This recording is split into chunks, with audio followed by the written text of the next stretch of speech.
Ontem nós tivemos Bahia e Fluminense, partida de ida das quartas de final da Copa do Brasil.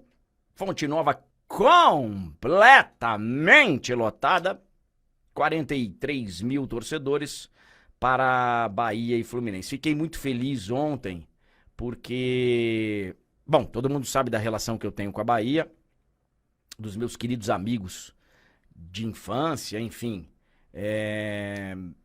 E eu tenho, curiosamente, alguns amigos tricolores, cariocas, que moram em Salvador. Torcedores do Fluminense. E ontem recebi algumas fotos dos meus amigos reunidos na Fonte Nova, cada um com a camisa do seu respectivo time. Torcedores com a camisa do Bahia, torcedores com a camisa do Fluminense, fazendo ali um esquenta do lado de fora na Fonte Nova, entrando juntos no estádio. E aí lá no estádio cada um foi pro seu lado, foi pra sua torcida, mas num clima bem bacana.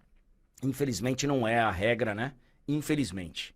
Em alguns lugares a gente tem mais tranquilidade, mas não é a regra no país de você poder transitar dessa forma. Nem em Salvador às vezes, tá? Nem em Salvador às vezes. Aliás, ontem mesmo eu vi algumas cenas de violência lá, de torcida organizada, enfim, acontece praticamente no Brasil inteiro, mas seria bem bacana que a gente pudesse ver mais dessas cenas. E dentro de campo a gente viu um jogo muito disputado, um jogo equilibrado. O Bahia começou melhor, o Fluminense da metade do primeiro tempo para o final da primeira etapa passou a dominar, teve mais volume, algumas chances mais sérias, né?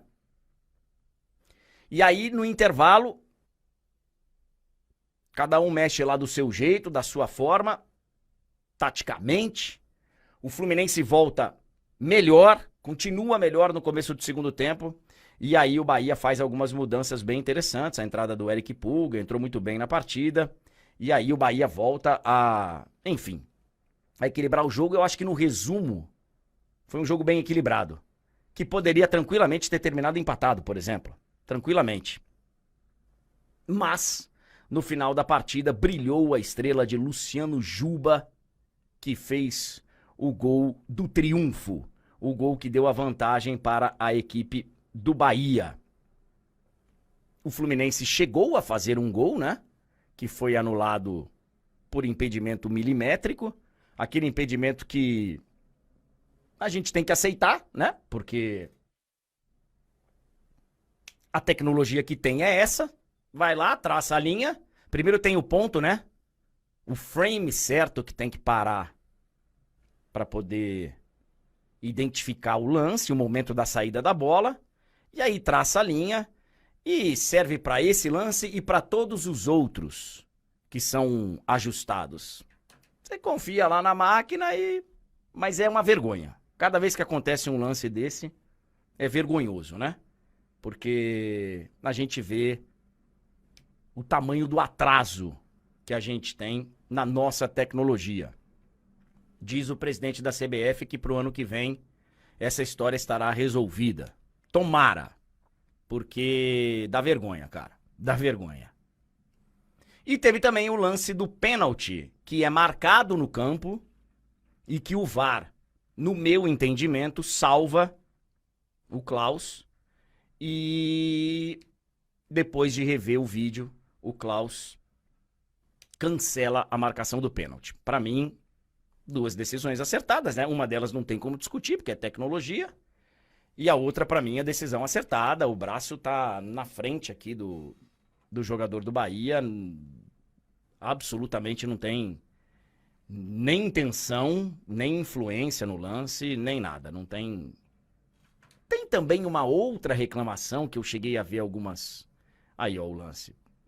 Lance normal. E aqui, gente, não adianta vocês virem, corretamente, inclusive, falar, mas aquele dia...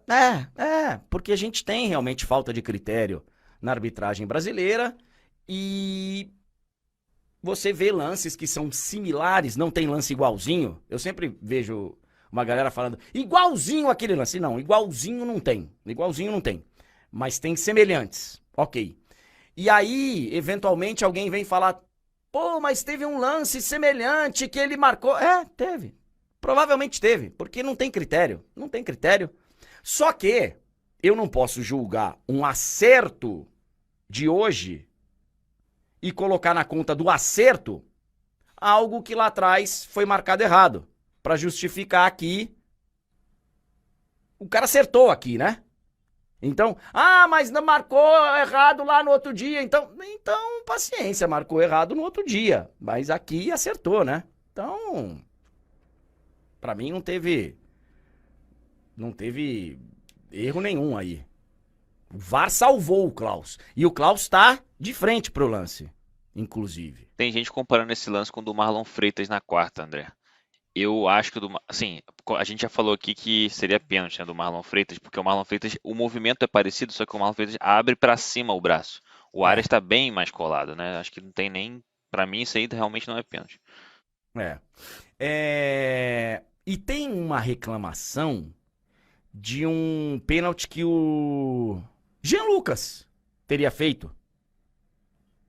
Pô, mas ali eu vi o lance com bastante calma. É só bola, cara.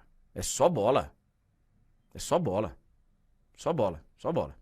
Então, pra mim, ontem, o VAR, quando foi necessário... Ah lá, ó. Só bola. E o jogador do Fluminense ainda se coloca na frente dele, né? E o Jean Lucas vai só na bola, só na bola. Lance limpo. Não tem discussão pra mim, não. Eu sei que, especialmente lance de mão, que a gente tem repetido aqui, esses viraram no futebol de lua. Um dia marca, outro dia não marca. Aí esse lance vai muito pra interpretação. Não tem jeito. A gente nunca vai chegar num consenso. Nunca. Porque vai ter clubismo envolvido, vai ter... Então, não...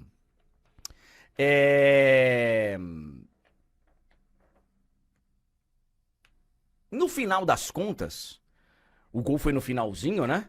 O Bahia leva uma vantagem bem interessante pro jogo da volta. Eu sempre falo aqui que nesse nível de competição, qualquer vantagem é interessante. Qualquer uma. E essa vantagem de poder jogar pelo empate, ela realmente é relevante. Quando chegar lá na semana do jogo da volta, que vai ser só depois da data FIFA, a gente vai falar mais. Ontem, João, o gol do Luciano Juba acaba, né, trazendo um prêmio de consolação, vai pra ele, que viveu a expectativa de ser convocado, acabou que foi convocado outro jogador do Bahia, e ele teve mais uma vez uma grande atuação, e depois da partida o Rogério Ceni falou na coletiva, falou, anota aí, vamos ter um segundo convocado aqui do Bahia ainda nesse ano. E eu acho que tem chance mesmo, poderia até de repente ter acontecido agora com o corte do Alexandro, mas o Juba, ele realmente é esse cara que ele tá ali esperando só um tropeçozinho de alguém aí, ou uma contusão, ou alguma coisinha. É um detalhezinho que tá faltando, mas eu também acho que em breve ele vai ser convocado. Não sei se esse ano. Tomara que dê tempo, né? Só tem mais... Aliás, tem 2 convocações, né? Ainda tem mais 2. Tem então, data FIFA em outubro e novembro, né? Novembro a gente não sabe quais são os adversários. Em outubro serão Coreia do Sul e Japão. Então, assim, vantagem interessante e com um detalhe entre os jogos de ida e volta. Uma diferença aqui para Bahia e Fluminense. O Bahia tem 2 finais. O Bahia tem 2 jogos decisivos de Copa do Nordeste. O Bahia joga na quarta-feira que vem. Tem rodada no final de semana, né? Normal. O Bahia vai a Mirassol, inclusive. Jogo complicado pro Bahia, que é 4º colocado no Campeonato Brasileiro. Então vai defender essa 4ª colocação. É que ele não pode nem ser passado, mesmo que perca. Mas vai lá defender a sua pontuação ótima no campeonato até agora em Mirassol, no domingo 18h30. O Fluminense vai a Santos, no domingo 4 da tarde, para enfrentar o Santos. Então, assim, ainda tem jogos do Brasileirão nesse final de semana. E na semana que vem, que ambos perdem jogadores para a seleção, Os dois times perdem jogadores para a seleção. O Soteldo está convocado pelo Fluminense, o Jean Lucas está convocado pelo Bahia, o Arias está convocado pelo Bahia. E ainda tem jogos. O Fluminense ele vai poder se preparar aí com mais calma. O Bahia tem as duas partidas contra o Confiança, na quarta e depois no sábado, dias 3 e 6 de setembro. Mas é uma vantagem interessante você poder jogar pelo empate. Dito isso, vai estar tudo em aberto para o jogo da volta, Joãozinho. Com certeza vai estar, né, André? Acho que o gol do Luciano Juba aí no final dá um respiro de alívio ali pro torcedor do Bahia, porque o 0 a 0 pelo que foi eu não vou nem dizer que um empate não seria justo, tá? Porque eu acho que o jogo foi bem igualado, acho que o Bahia melhorou ali no segundo tempo, mas nada de, nossa, incrível, merecia muito vencer a partida, mas levar esse 1 a 0 pro Maracanã com certeza vai fazer toda a diferença. E você já falou muito do Luciano Juba, né? Mas o convocado Jean Lucas, né? Dando passe para ele, bem importante também. Acho que pô, foi um lançamentaço.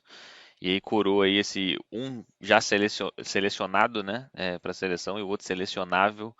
Acho que o Bahia vem forte aí para essa reta final de Copa do Brasil e para o Brasileirão também. Enfim, já citou aí que está em quarto lugar.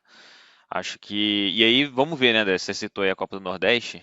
Vamos ver o que que o Rogério vai preparar, até pensando em. Não sei, né? Aí eu tô supondo. Poupar jogador, algum que tiver mais para estourar ali. Não me surpreenderia.